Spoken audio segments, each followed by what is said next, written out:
What's up, everybody? Belligerent here with another Bloodline video, and we're going to get into a video that's kind of long overdue.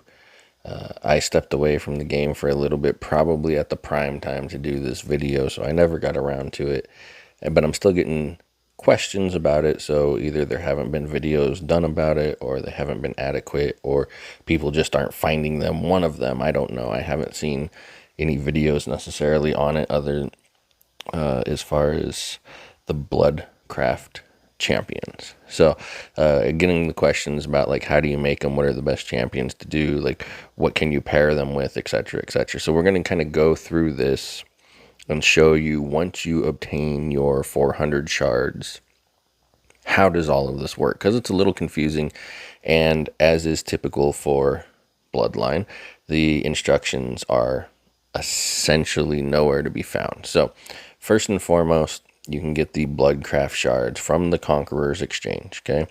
Currently, at the time of this video, there are 3 different shards available.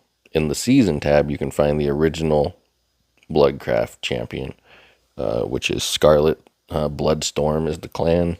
It's a mix between Fulgur and Devala.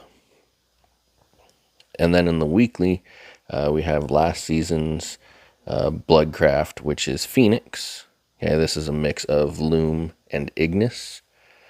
And we have this new shard. It doesn't really give us a lot of information about it. It says it's the name of the champion is going to be Sahir.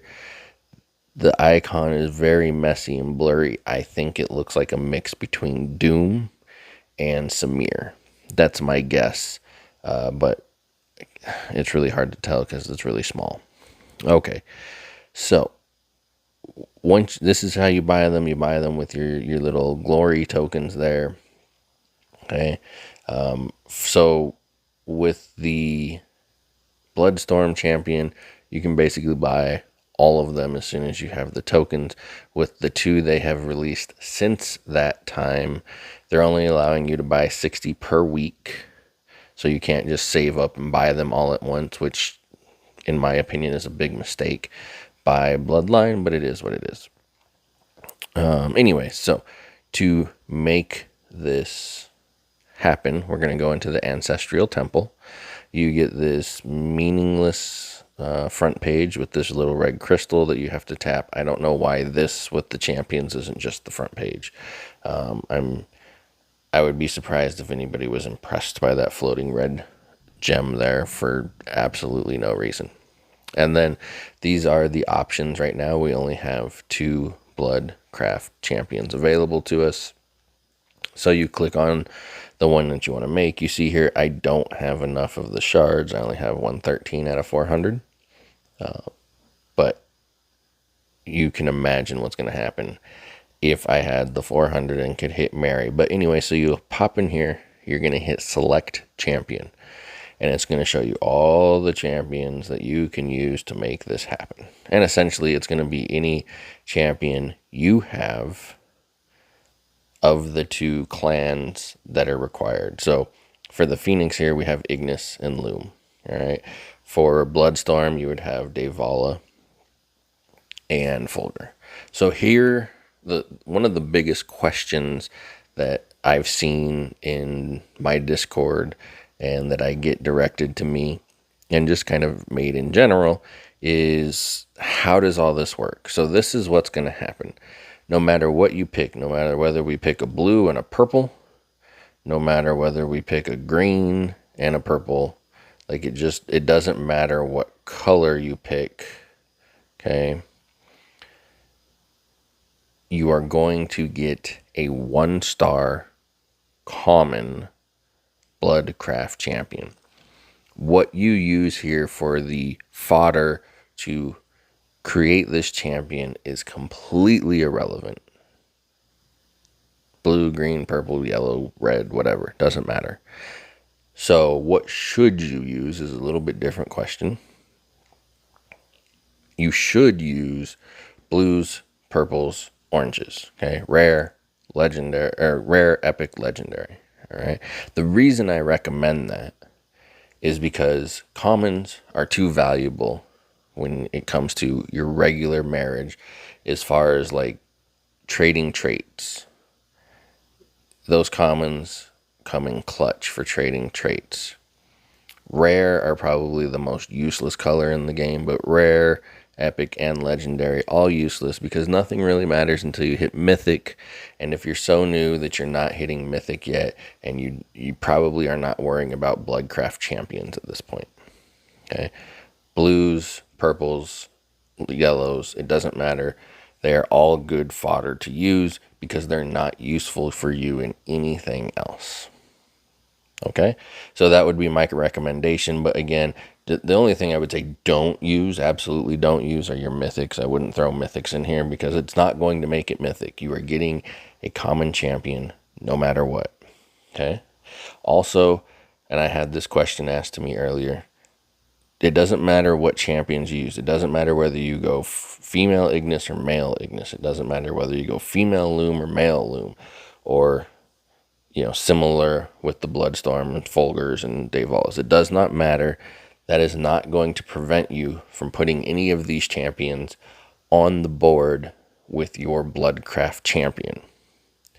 So let's hop over and take a look here at the champion. Here's my Bloodcraft champion. Now you see down here at the bottom, it shows who they are linked to. Now this is what is unique about the Bloodcraft champions. You're going to link them to one of your existing champions. Okay, so what I'm going to do right now is I'm going to unlink this, and you see there she goes. She is a 1-star common champion. You may, however, notice that the one thing that does remain is the vigor. Bloodcraft champions get separate vigor than your other champions. And the thing that I will caution you about is you can't give this vigor back. Okay? Well, what do I mean by that? Well, let's say the bug guy here, the new assassin. I have 39 vigor on him. Well, let's decide let's pretend I decided I don't want to use him. I want to move that vigor to somebody else. Okay, I can just put this somebody else into the marriage category, right? And I can marry him onto them, give them his vigor. Okay, so one of the things that is nice about vigor is that you can move it from champion to champion if you change your mind, if the meta changes, if you just want to build a new comp. If you're willing to destroy the champion that it's on, you can get the vigor back. However, see, if I put him in here, I still don't get the option for my Bloodcraft champion. So I can put vigor on the Bloodcraft champion, but I can never, at least as of now, take it off. Okay? So, and I know some of you, a lot of you have seen, my videos with the Devala, or when I pushed over the 100 vigor limit back when that was supposedly the cap and got them to change the cap. I took all of that vigor and put it onto my Bloodcraft champion, and it's always going to be there because I can't marry her into anybody. You can't destroy the Bloodcraft champion through marriage. They have not given us a way to get the vigor off of that champion if you want to. So just remember, anything you put on that champion, it's stuck on them. Okay? So, again, they're going to be common, 1-star. So how do we get them mythic, their stars, their levels, all of that? Well, we're going to link them.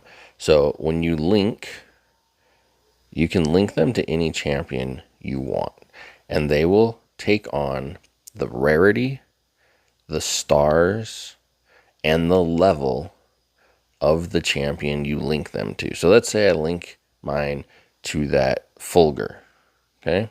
Level 1, 3-star, legendary Fulgur. I hit select. Now she's legendary 3-star, level 1. And you'll notice here there's no level up button, so I can't level her separately. So then I would need to go back and find him. Don't ask me why I picked one that was so far down. Okay. If we level him up real quick, and then we pop back out here, you see she's now level 120, the same way he is. Okay. And then I can unlink that. She'll go back to common, back to level 1, and I can come in here and I can link her to, no, not that. Where's my... Link her to the champion that I've been linking her to. Why is it gone? What happened? What? Is it because you're locked? That is so weird. Like, I was literally just linked to it. Where? Alright, I'm tripping out now. What happened here?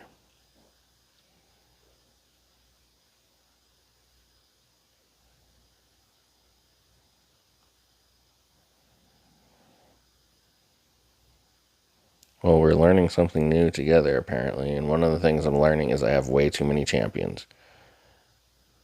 What in the world? Why are all these down at the bottom? What is this? That is crazy. Alright, so we pick that champion. We hit select. Boom. 15 stars. Level 700. And some really weird, strange stuff going on with those champions I was trying to link it to. But hopefully that gives you an understanding of how you're going to get your Bloodcraft champion to Mythic and to 15 stars and how you level them up. Now here's the final thing I want to show you. So if we come in here into Arena, okay, and I just pick somebody to fight here, all right. So if I put the Bloodcraft champion on the board, you see how it locks out the female Ugrel that I have her linked to, and vice versa. If I put the Ugrel on the board, I cannot put the Bloodcraft champion on the board. So that is the only thing that matters. I can put her on the board. I can put a Devala on the board. Right? There's a male Devala. I'll show you that I can put a female Devala, right? It doesn't matter. There's a Fulgur. It does not matter who you use to make them. They don't get locked out that way. The only one that is locked out is the one that you have them bonded to. Hopefully that answers all of your questions that you might have about the Bloodcraft Champions. Like, comment, subscribe, tell a friend. I'm Belligerent. Peace.